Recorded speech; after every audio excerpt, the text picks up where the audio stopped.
But speaking of molding our children, I think a very important thing that people should know, that you're not a single parent down on your luck with a handout. I'm not. Right. And she's not. Right, so tell us the dynamics of your family. So my husband, he is an amazing father and husband to our 4 children. You know, like, he's there. He's a teacher in the Newburgh School District. Right, so he's a well-educated man. Well-educated. He's a licensed and ordained minister as well. He is a real estate agent. He's got so much passion for history, and he teaches advocately. He's an advocate for youth in this community, for troubled teens for the past, since I want to say early 2000. We've been in this community working with young people.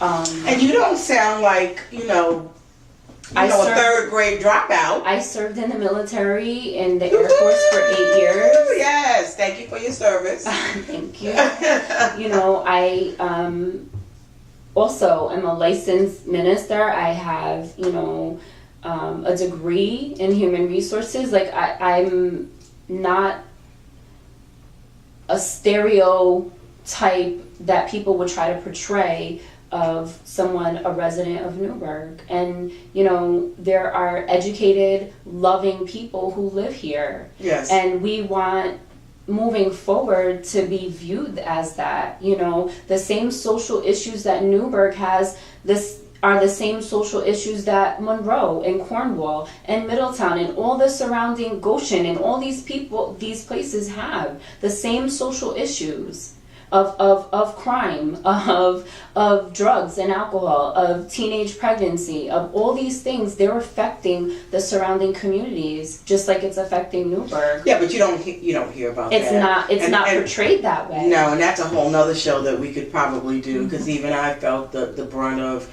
I'm bringing a seven-time Grammy winner to the city of Newburgh, and it never made the paper. Like, how often does that happen? Yeah. So I'm just curious. All the good that goes on is not publicized. It's Right. only as far as Newburgh is concerned. There's so many talented people, talented children, very smart, knowledgeable, amazing people, business owners that don't get any recognition, but only the bad stuff that happens. Right, and that's common. So I'm curious, how is your son handling what's happened to, obviously, his friends? Well, we have had conversations about it, and again, I did let him know that does not define him as a person. It doesn't define his friends as people, but sometimes people just don't know any better.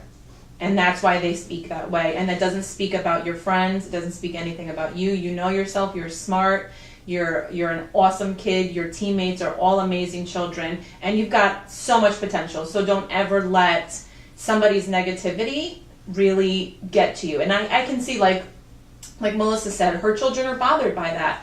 And maybe as adults, because we know these things go on, we've heard these things, we're a little desensitized to it. But when it comes to our children, that's where I think as mothers, it's our responsibility to protect. And it's not a our black-white issue. It's simply just your parent trying to take care of their cubs. Well, my son is biracial, but he looks like me. Right. So he goes and, he's like, my dad is black and this guy's talking. I know that's a negative word. Like, I know it's just to have that conversation with my 10-year-old.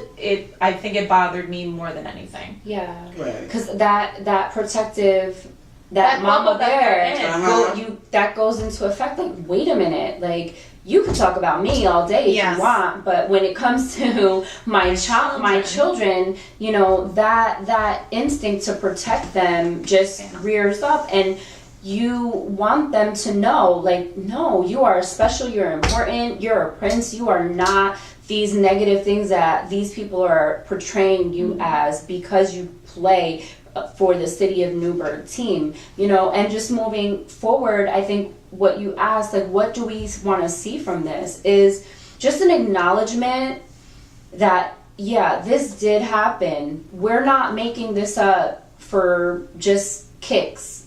It's something that happened. And whether people in Washingtonville choose to acknowledge that it happened, it did happen. And, you know, these children, I personally, as a parent, want to bring our team together. Yeah. I want to bring the boys together. I want to talk to them about that word and the history of that word, and empowering them to overcome when they hear that word, when they're addressed as that word again, because it will happen, unfortunately. It will happen. It will happen. Yeah.